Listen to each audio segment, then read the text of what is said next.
Hello, everybody. Good day to you. Yeah, this is another time that we're having together uh, in the virtual learning pedagogy. Can you imagine we're already in week 5, and I'm excited that you have been able to join us thus far.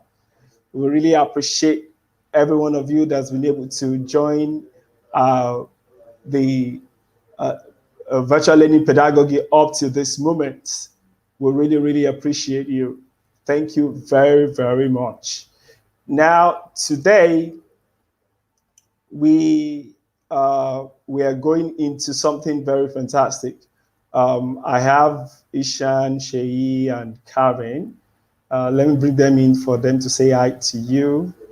So, Ishan, yeah, we have Karen, and we have Shei to give all of our presentations. So you'll be seeing all of them shortly.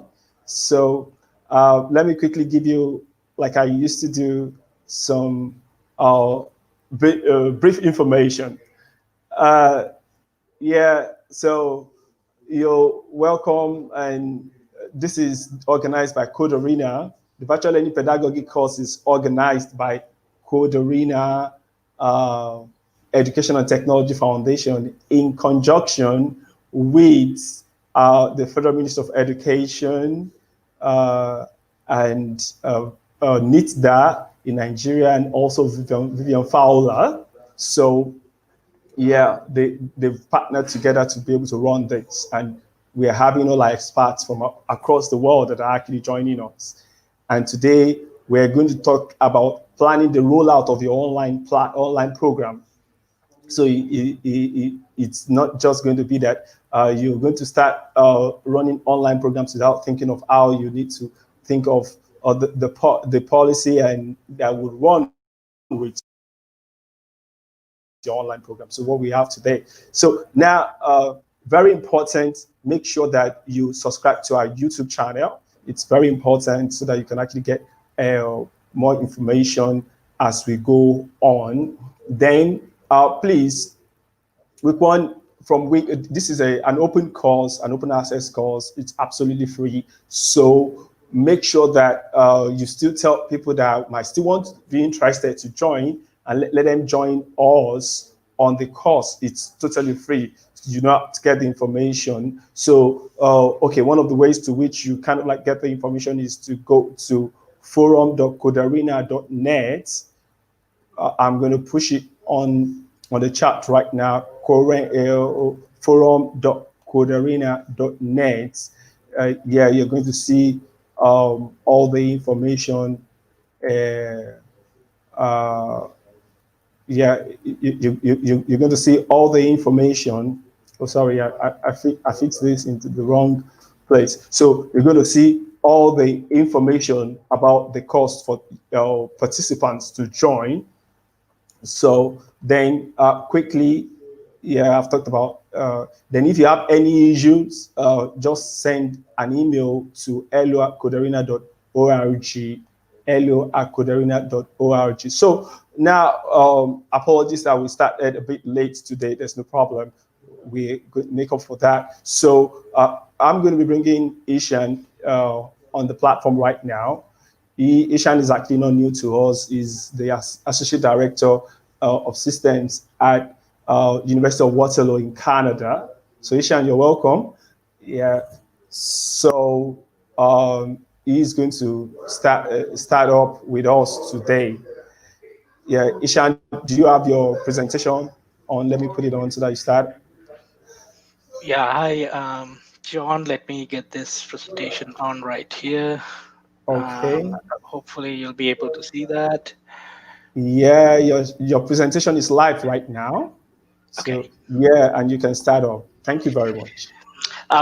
Thank you again, John, for inviting me for week 5 of this brilliant series that you have organized. I was fortunate to be a part of week 2, where I introduced virtual reality and augmented reality and web VR. And I hope some of you at least went through the sections and the tutorials in the learning management system. I've been reading some of the feedback today, and it seems like many have been successful in creating, or at least starting to create, virtual reality and augmented reality simulations. So before I begin, thank you again to Corderina and John for the invitation for me to come and discuss a little bit about rollout and policy as well. So I'm the Associate Director Systems at the Center for Extended Learning at the University of Waterloo here in Canada. We are located in Ontario. um, my unit, the systems team, is responsible for the design, development, and delivery, as well as support of all the e-learning technology for the University of Waterloo. Every year we run thousands of e-learning courses for our students, and my team is responsible for all that technology behind running those courses, as well as the support we provide. So, sticking to the theme, I thought I would talk about virtual reality and how to roll virtual reality out, and how to mainstream virtual and augmented reality in your institution if you're planning to do it as an institution. So there has been a lot of talk about AVR, but mostly these are in very concentrated silos, very small units, small silos, people going ahead and doing things in AVR, but not a institutional or holistic uptake of the concept. We are not alone here in Canada. I do quite a bit of work in AVR at the university, and we have been working at this for quite some time now, around 1 year. We have a community of practice in the university where, the gaming institute, my team, and several other teams come together, and we are pushing virtual and augmented reality at the university. But again, still we are also a bit behind in terms of institutional adoption, institution promoting AVR. But we are getting there. There is a lot of interest and a lot of support from the institution. So I thought I would introduce how you could look at mainstreaming AVR at your respective institutions.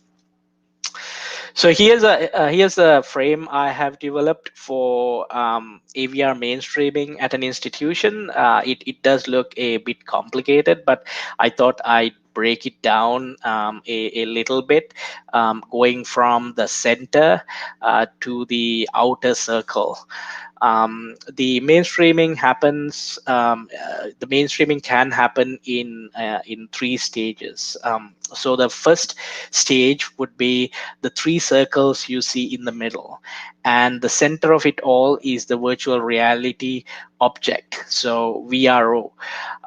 If you went through the tutorials, or if you were there for my last presentation, you would have seen some of these virtual reality objects. I showed you the Voyager, which went through the solar system. I showed you the internal combustion engine, how it works. I showed you some augmented reality like Iron Man. So all of those are virtual reality objects, single entities that you can use in your teaching and learning.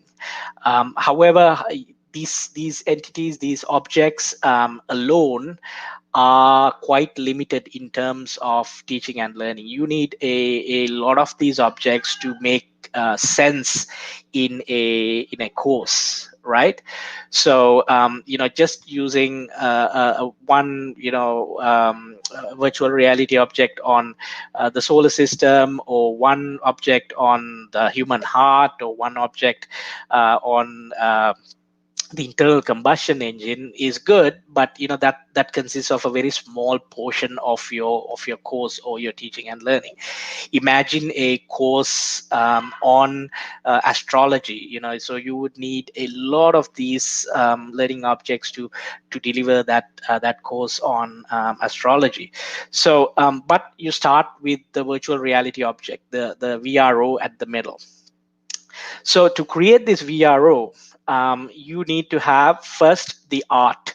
If you went through the training sessions or the tutorials, you would have known that each of those planets are a piece of art that you will need to use. So you will need to create those artifacts. Mostly they are 3D objects, and you have to create those 3D objects separately to be incorporated into the virtual reality object. Then you need the story. So what is the story behind this particular VRO, this particular virtual reality object? There is no point in just showing a object, but you need to tell a story with that object. So if you take the Voyager virtual reality object I showed you last time, it's actually a spaceship going through the solar system from start to finish.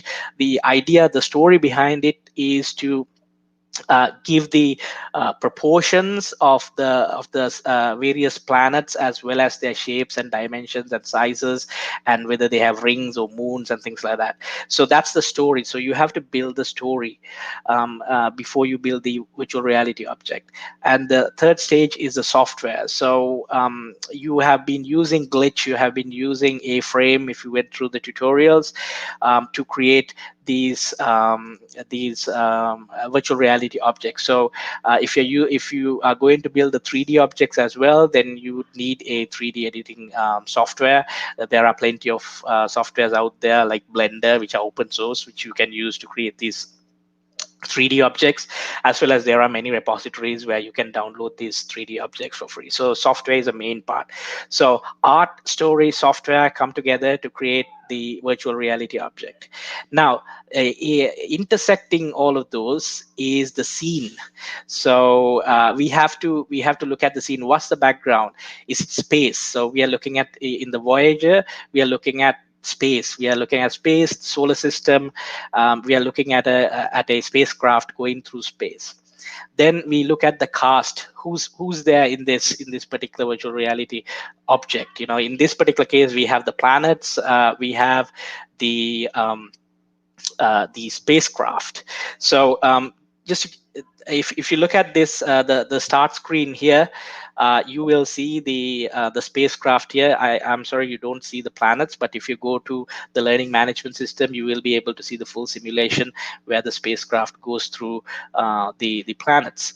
So I'm taking that as an example here. So that's the cast. Then you have the setting. So what is the setting? What is the background to this particular virtual reality object? So once all of those things come into play, you actually have a virtual reality object.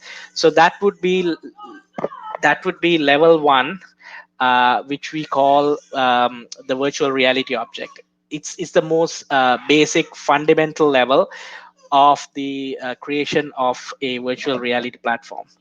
I'm sorry about my kids screaming. My office is right next to the living room. And then around that, we have level two. If you look at the triangle around the circles which are intersecting, you will see level two, which is the pedagogy and instructional design. So as you all know, you're all teachers. If you're presenting something, or if you're using something for teaching in your course, you would need to incorporate the pedagogy and the instructional design. When it comes to virtual reality, the pedagogy that you have been using up to now and the instructional design has to change, because you are looking at a much more ad hoc, which I call it ad hoc, but non-linear kind of teaching. For example, if it traditionally you go from start to finish. Like if you're explaining what the planets of the solar system, you would start with the sun and you would move on. But if you take a virtual reality simulation or a VRO, a virtual reality object, then it doesn't need to be linear. It can be ad hoc, it can be non-linear. The students can don't need to start with the sun. They can start with Saturn. They can go into Saturn, they can look at Saturn, and then they will say, oh, what is the difference between Saturn and Jupiter? Then they can jump into Jupiter. So the linear style of storytelling has to change when it comes to virtual reality. So as you see, the pedagogy and the instructional design needs to change. Also, if you look at virtual reality, there's the ability to look behind you. So in the normal your screen, you don't have the ability to look behind you. But when you go into the virtual reality world, you will be able to look behind you, left, right, as well as front. So your storytelling needs to take those things into consideration in the virtual reality space. So open tools, if you can use open tools like A-Frame, like Glitch, Blender, it'll be very good for the uptake, because there is less investment required, and you can go ahead and straight away use these technologies. As you saw during the tutorials, it's very easy to use some of these technologies and get yourself started with AVR. Open platforms, again, platforms like Glitch allow you to create these simulations and share them openly, and to reuse and remix existing code, which makes it a fantastic platform to kickstart your AVR journey in terms of technology. So the instructional design, I spoke a little bit about that. It has to the storytelling has to change a little bit, because of the various the whole 360 element which is there in virtual reality, as well as the non-linear ad hoc nature of the storytelling. So that's level 2. And level 3 is basically looking at open frameworks. So open repositories, open educational resources, and open educational practices. I don't need to go into these in detail, because many of the other facilitators have explained these in full detail. And if you were there for those sessions, and if you went through the LMS, you would be quite expert at using open concepts. So this is kind of a framework which allows you to structure your AVR approach in your teaching and learning, rather than just creating a virtual reality something and then putting it on the learning management system. This is a way to make sure that your entire course encapsulates a lot of AVR, and that the virtual reality simulations that you prepare encapsulates the entire course. It also allows you to share your objects between courses and between colleagues and between institutions, between countries, because one, they are open, and secondly, these are created as virtual reality objects. If you create a virtual reality car and a virtual reality tree, then you can change the scene, you can change the cast, you can change the setting. You can use it for physics, demonstrating how a car hits a tree. You can use it for history, how the car evolved. You can use it in many scenarios. So if you look at the first level, the virtual reality object, creating it as a object allows you to change the scenes, the casts, and the settings, and reuse them in a wider audience. So that's all I'm gonna talk about this. I'm aware of the time. Um, so the next part I wanted to quickly touch on is the AVR implementation plan. This is a larger plan. This is more for a institution or a faculty or a school, which the decision makers, the management will be looking at. So there are 4 stages to the implementation. The first one is building capacity. So what is AVR? What are the types of AVRs available? What are the technologies available? You got a glimpse of that during week 2, and if you went through the activities in the learning management system, then you would know some of the concepts, you would know some of the types, and you would be familiar with some of the technologies which will get you started. The other two pieces would be how to reuse them, which you already know with glitch. You can reuse the code, you have been reusing the code. And then the final would be accessibility. How accessible is your AVR for learning impairments and other learning considerations. Stage 2 is the repository. If you the the virtual the virtual reality objects that you create will need to be hosted in a repository. This could be an institutional repository, this could be a national repository. There has to be some sort of repository where these could reside, so that interested people can take those virtual reality objects, pick those objects, and change the scene, the cast, and the setting, and create their own AVR instances. So you have to be aware of the software to host, the metadata for archiving, and where do you store it? Is it a local server, or are you looking at cloud space? And what sort of license are you allowing? Is it a Creative Commons license, or is it copywritten? So those things are something you need to consider. Stage 3 is the pedagogy. I spoke a lot about this in the previous slide. One is the content. Second is the art, the artifacts. Third is the storyline. What is the story you're trying to tell? Fourth is the design, designing the story that you've put together. Accessibility, I just mentioned, and software support. Do you have enough support at your institution or support networks to help you along your journey in creating these AVRs? Stage 4 is pretty much down the line when policies have been implemented. So this is more about recognition and rewards. So I have the 5 R's here: reuse, revise, remix, redistribute, and retain. I'm sure you've heard a lot about that during the OER sessions. So are you able to do all of that with these VROs, or is your institution promoting those? Then recognition of contributions. If you are creating these AVRs and using them in your teaching and learning, is your institution recognizing you for doing these things? So that's very important. The institution has to recognize you as a pioneer, as someone who is doing something new, and give you encouragement. Then KPIs. Will the use of AVR or creation of AVR be part of your KPI, your key performance indicators? Will you be given extra merit for using these when it comes to your promotions, or when it comes to your increments, or whatever? So based on those, the HR policies and practices need to change in terms of hiring, in terms of promotion, in terms of compensation and remuneration. That's the last part. Whether you get paid extra for doing this extra work, or at least do you get encouragement in terms of going to conferences, or getting funding to buy AVR headsets, so getting money to buy 3D objects or software. So all of those things need to come together at a institutional level at stage 4. So this is a 4-stage plan. This is usually around 2 to 5 years of implementation.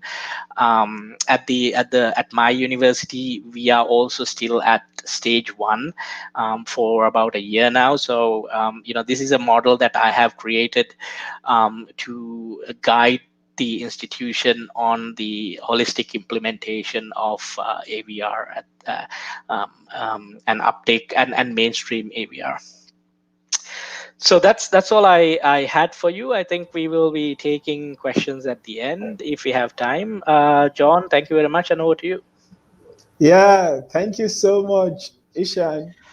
That was a very fantastic presentation. Thank you so much. You've been able to do a whole lot in a little time, and I know people are going to kind of go over the details afterwards. So thank you so much, Ishan. So and the questions are definitely going to be posted on the chat too as well. Thank you. Yeah. So I'm going to be bringing on Karen right now. Hi, Karen. Yeah. So, Hi, Karen, hi everyone. yeah, Coming Karen from already my kitchen this afternoon. You said? I'm coming from my kitchen this afternoon. It's the only place where there seems to be some connectivity.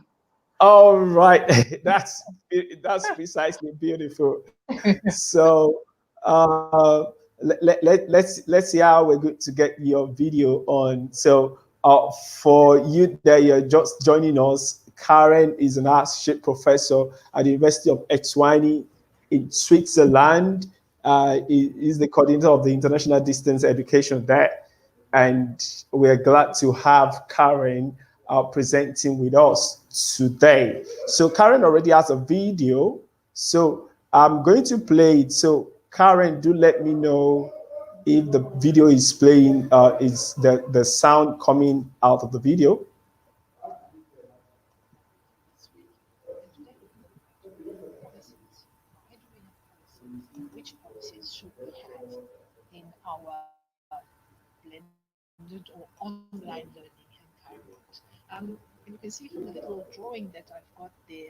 Oh my goodness.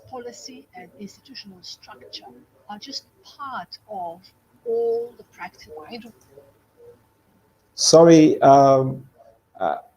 there's a glitch with that. I'm going to restart that up again. Yes. So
an element of that speaks to management and the organization as such as the structure.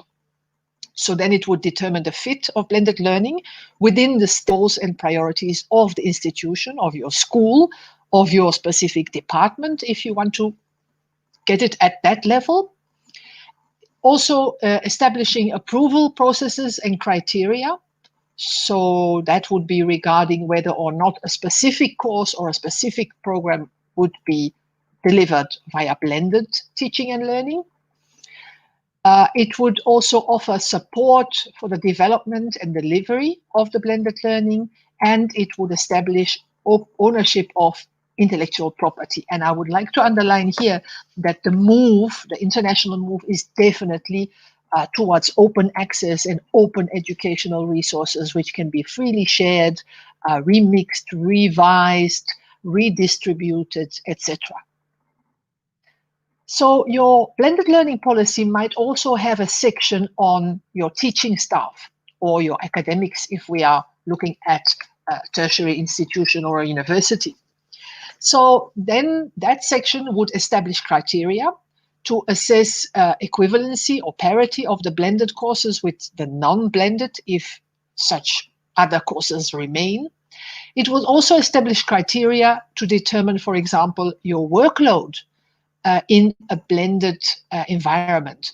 How much time, how much effort would you be spending on the development of the course and also on the delivery of the blended course? And finally, well, there might be other points, but I have highlighted these three important sections. Finally, your blended learning policy might have to address issues regarding to students. And then we are talking mainly about access issues. Are all your learners able to access the resources, the activities, the blended learning that is found online? It would also need a section on how to orient and support your students in using the technology for accessing the blended courses. One of the very, very good open access templates that exist are those of the Commonwealth of Learning. And if you haven't been on their website yet, I would really encourage you to go to their oasis.col.org, which is the repository of the Commonwealth of Learning, which has a variety of open educational resources, among which is a template for an institutional open education policy, open educational resources policy, but also one for a blended or online learning policy. So those ones would be very good if you want to assist your institution, your school, to make sure that a policy is drafted and is afterwards implemented. So once again, I hope you have enjoyed this short presentation. And of course, I look forward to your comments and questions on the Moodle platform. And this time you will find a question on the Moodle platform. I am asking you to go and look for a blended learning or an open educational resources policy and discuss what are the components, what is it looking at in particular, and also examine whether that particular policy can be used in your specific context, in your specific school. And with that, it's bye-bye from me and see you soon.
Hello, good afternoon, everyone. Hello, John. Can you put up my slides, please?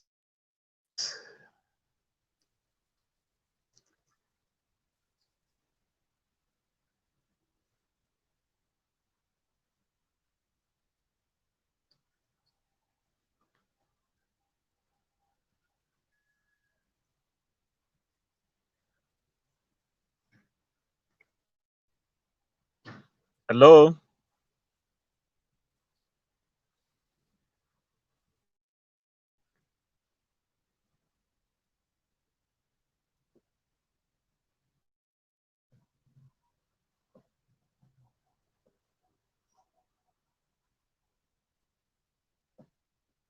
Okay, so can you hear me now? Yes, I can hear you Hello. now. Hello, I can hear you. Yeah. Okay. So I'm bringing your presentation up shortly, so you can go ahead talking while I do that. Okay, thank you. So, good afternoon to everyone on the program and online at this moment.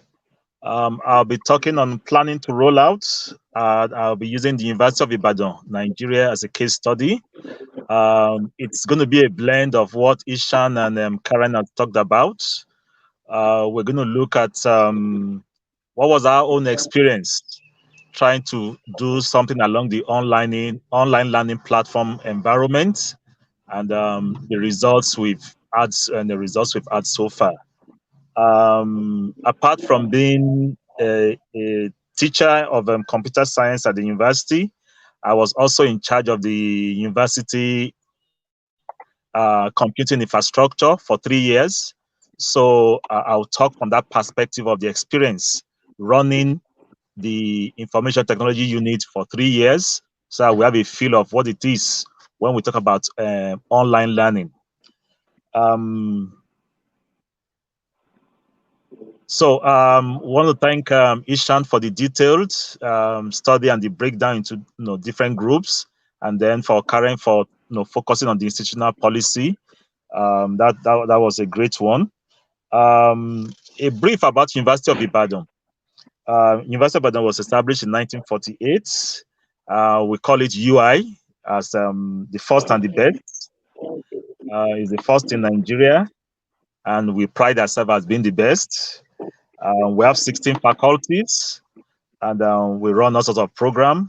We also have what we call a distance learning center that caters to students using an online platform for teaching and training. But what I would be talking about would be the learning management system that was used within the university for online learning. That's our introduction to online learning came about through a research project that was funded. So it was because there was a research that was driving it that made online learning something that we were willing to to work with. So we used the Moodle was our basic tool of implementation, and the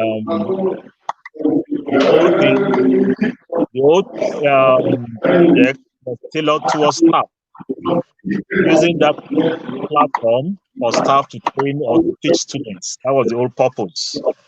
And then there was the result was that there was going to be a change in how we teach and how we examine students.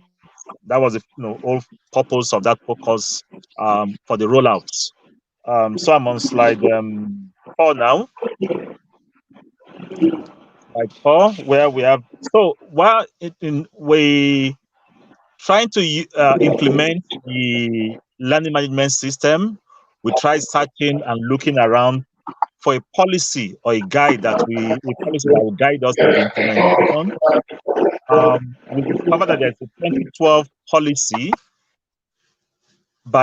for Nigeria on the use of ICT, National ICT Policy. There's a link on that slide. We discovered that there's no direct relationship or there's no direct policy on education or online learning in that policy. So it was more of now how we're going to interpret the policy, the national policy, to the institutional policy. Because, as I'll talk about later on, there was also no institutional policy to guide the operations. So nationally, as of now, I don't know if there's any of that new thing. There's no direct policy on online learning as in Nigeria. On the next slide. On the next slide. Next slide. Next slide. So on the next slide, we looked at the institutional ICT policy. In our own case, there was none. In our own case, there was none. There was nothing written, but there were a lot of oral policies that were in place. So most of what we did was implied. Most of what we used was implied because the what do you call it? The original researchers of the project had what they had called guidelines. They used guidelines for their implementation. So there was nothing that was binding on the institution on this is the way it should go or not the way it should go. But for those of us who want to go into online learning in our institutions, we should check with the legal units, or we check the website, or we should ask from colleagues. They might have information about where some of these things are domiciled. So if you don't have a policy at your institution, you could write one. As Karen talked about, you could get a copy and then look at how you can domesticate it for your own local use. So what the founding people for the LMS project, our online learning project at University of Ibadan, did was to insert the policy as part of instructions for the online learning process to take place. Because if it comes out as a direct policy, it's going to take a longer time for approval for it to be implemented. And that was the problem they were trying to avoid. So they looked at trying to make sure that they add something in form of guidelines to guide their the process. Now, in terms of infrastructure, the consideration we're talking about rolling out now. In terms of infrastructure, were they going to make the LMS that they were using, we're going to make it local, or it will be domiciled somewhere on the web or in the clouds? So the decision was to make it remote because of local infrastructure problem, and then a subdomain was used or created for that solution. So we have a learning management system for online learning that is a subdomain of the university domain, and then it's remotely managed, which means that we require internet access always. In terms of registration, the decision whether people were going to register on that platform using email or username was a consideration. And what I discovered was that the implementation can either be within your existing portal or outside your existing portal. If you make it within your portal, it's easy to integrate, to have a single sign-on portal where you sign in and you have access to all the services. So, but what we did was to allow students to register with their email, and then, or we do what we call group registration for accessing the infrastructure. What I discovered was that internet access was required, and that made it not too fashionable for students to pick up. So the use of a LAN or intranet is important. You need to create a resource that people can connect to without necessarily accessing the internet. So in terms of infrastructure, you need to look at that. There must be a way people can access without necessarily going online. In terms of making people aware of the services you have to do a bit of marketing. And what we did was to use WhatsApp, email, flyers, brochures, and so on to try and announce the fact that these services were available and that people could register and make use of them. And then there was, of course, a project launch with a project champion who happened to be the vice chancellor at that time, and then invited guests that were in there. And then the project financiers were also there. The media and press coverage will go a long way into making sure that people know that you exist or that that platform exists. You could have a newspaper report, a picture on the website, and so on that links people. Then you also promote the benefits that you get from using, the online learning platform that is available. In terms of personnel, in terms of personnel, I discovered that you require a dedicated staff. You require a dedicated staff, particularly one for technical support, one for content development, another for learning support. So technical support is when you have issues like you want to post something to the web, your access, your privileges are not working as they should be, then you know those kind of people can assist you. That's the technical support. Content development, that is usually the instructors who are committed to developing the materials for use for teaching. And then learning support can be teaching assistants who help you when you have an issue with when students have an issue relating with the material. In our own case, when we started our online learning program at the University of Ibadan, there was a dedicated staff initially, but it looked like it was easy work, and so the staff got assigned other duties, and the responsibilities had to fall back on the instructors who were committed to the online learning program. So the instructors had to support, they had to develop the content, and they also had to manage or support the learner as they were going on. And so this made it as if the instructor was taking on 3 duties at a time. So when you look at personnel, it's usually good to have somebody that's dedicated to that task who will be solely for that responsibility. In terms of impact, I would say the expected impact for online learning was not met because the instructors became overloaded. Because of the requirements for internet access, the online learning stuff did not pick up with students. And that was a concern, especially for the educators, because we're now having large classes, and we thought the digital platform will assist. So I discovered from observation and asking students, the internet access requirement that they had to pay for was an issue in them taking up that class.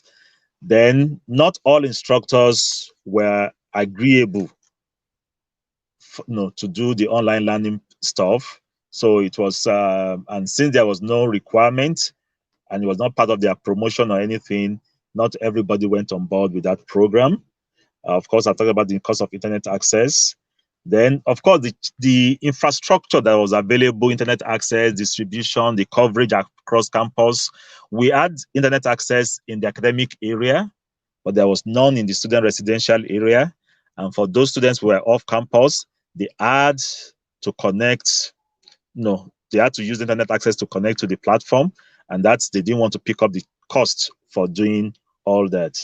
So, and then online assessment, doing assessment online was not accepted as part of the grading system because there was no integrity, in quotes, for the exam, that who's going to watch the student. I always so sure the student not looking at the book and so on. So that was an issue for us, and it took this COVID 2020 to give us that the dependence on ICT usage, and from what we have seen now, that is now the new normal. Online learning is an impact that's the universities, a lot of people are now trying to advocate because of the barrier between the instructors and the students. So 2020, next slide. So the current pandemic has increased ICT usage, especially for teaching, and we see that a lot of our students, a lot of instructors now are now turning to the internet, to ICT, online learning platforms to bridge that gap, that barrier between them and their students, And so in the University of Ibadan, there's an increased usage of ICT. Currently, we just signed a memorandum with an online platform for learning for students and staff. The infrastructure is better now. We now have what we call 4G, which is much more faster, and it's available everywhere, even on your mobile phone. And although it's still expensive, people are willing to pay that to be able to break that divide. And now content creation is easier with tools and repositories that people can use to bridge that gap. So 2020 has been a defining year for online learning at University of Ibadan. A lot has changed, and the previous impact that was not significant is now much more significant. Last but not the least, although I'm not physically, I'm not directly involved, but the open and distance learning at the University of Ibadan is at that website, and it uses a blend of learning. There's a physical part and there's an online part. So there's online for tuition, and most of the things that Ishan talked about, having different stages for the materials, the development, and so on, those are all things that have been drawn out for that particular program. And I believe it is working for them. But still, as I speak, there is no institutional policy that covers all these activities. Most of these things come as a guideline for students. So the examinations, even at the Open and Distance Learning Center, is still physical, which means online assessment is still not accepted for grading or for examination. But I believe as things go on, things will become better. And so it takes, thank you very much. So that it takes a while for online learning to pick up wherever you are as an individual. We've been on it in UI now for about 12 years. So and still, it's just this pandemic that has increased the value and the usage. So if you are going into online learning for your school, for your nursery or secondary school or whatever, it's a long-term option, but it will serve you if you commit and you put into it. And a lot of people have taken online learning and they are becoming addicted to it. And a lot of people see it as a good thing. There is a part of the assignment that I've given is a link to the guidelines for open and distance learning in Nigeria. For those who are in Nigeria, look at that.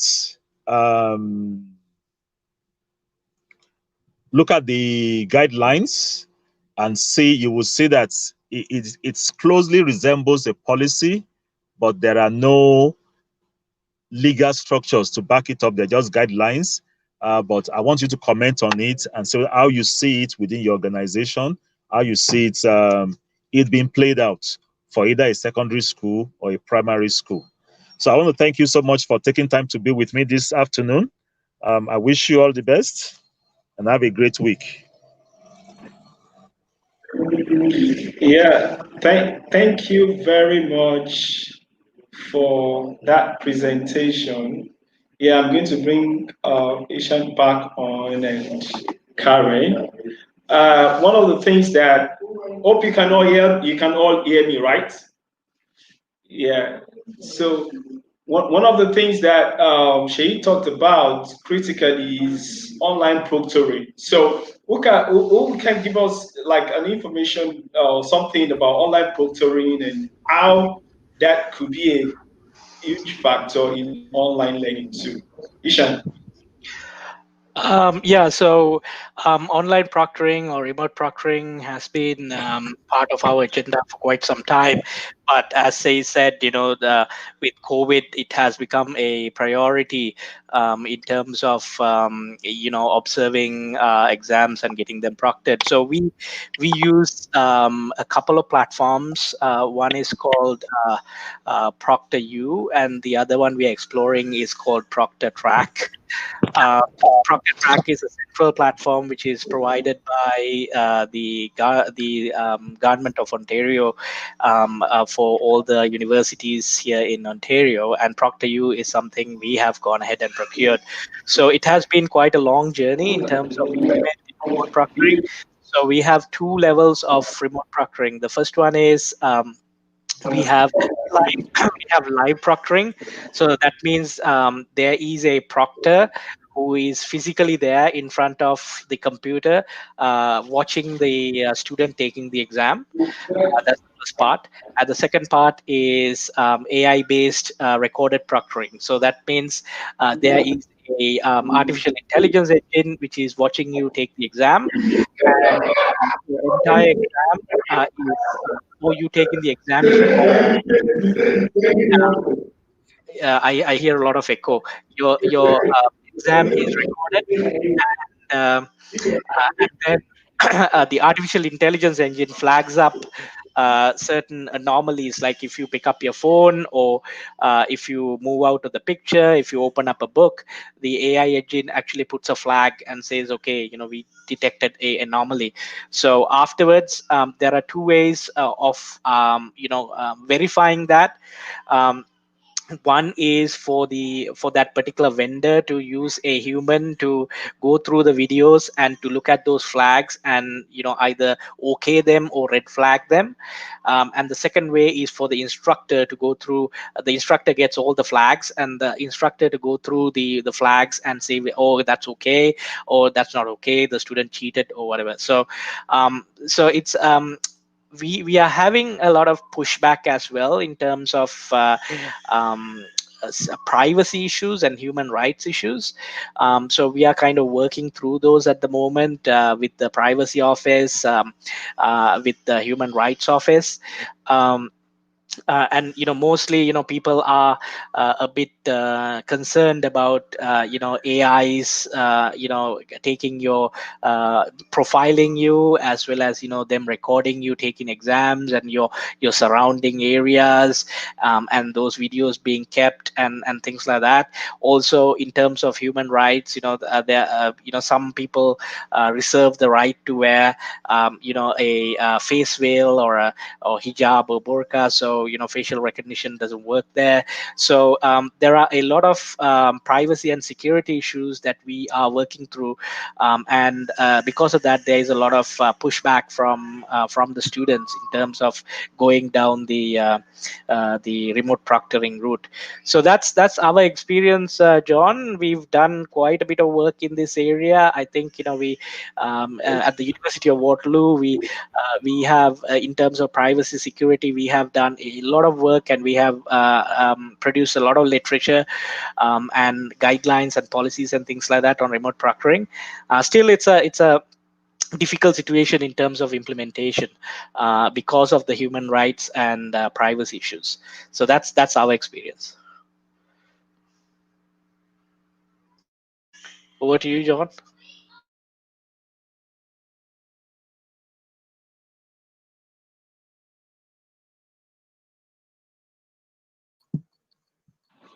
Okay, so thank you, Ishan, for that. Karen, can you give us your experience in a brief? Well, I mean, I've got personal experience because I did a master's with the Open University of Malaysia, and we used human proctoring. So I had somebody in the administrative staff of my university coming to check on me when I was writing the online exam.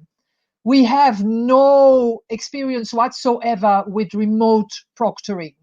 I know that the University of South Africa went completely online with exams this year. And so they are getting a little bit of expertise and also some articles out on this subject. But in Eswatini, no, not yet. Nothing yet. But very interesting. Yeah, that's we're going to continue with the conversation about proctoring on the Moodle shelf, and I know it's definitely an area that, when we talk about online learning, it's an area that we need to start to think about clearly right now. And this is where we talk about it, because the policies have to state out things properly, and it has to be figured out from at the level of every institution what they need to do appropriately and rightly for them to be able to run assessment, exams, tests and all that, what could be? Well, I'm doing something with the Open University of the UK, and they have a different dimension to which they kind of like do things. But perhaps every situation would require different kinds of things, and I can see a whole lot of comments from on the platform also. Yeah, I know about Proctoring. I've actually used some things with Google as well. Then there's one that University of the People they have a kind of like a system of Proctoring too. So yeah, diverse kind. So let's bring all that into the Moodle shell. And like I said, the Moodle shell is being delayed a bit, but it's going to be up live by the end of today. So we'll be able to have access to it. Then there's going to be a specific section forum for talking about proctoring at institutions. Some of the things that we've learned right now, we're going to see it there, and then we're going to bring up a whole lot of comments. And from the privacy issues to the human rights issues to AI to virtual reality to how things could actually be done, we need answers. So let's the conversation go on and let's see at what. So thank you, Ishan, thank you, Karen, and thank you, Shay, for a wonderful presentation today for the virtual learning pedagogy week 5. So we hope to see you on the Moodle shell and then same time next week. So thank you very much. Have a nice day and weekend.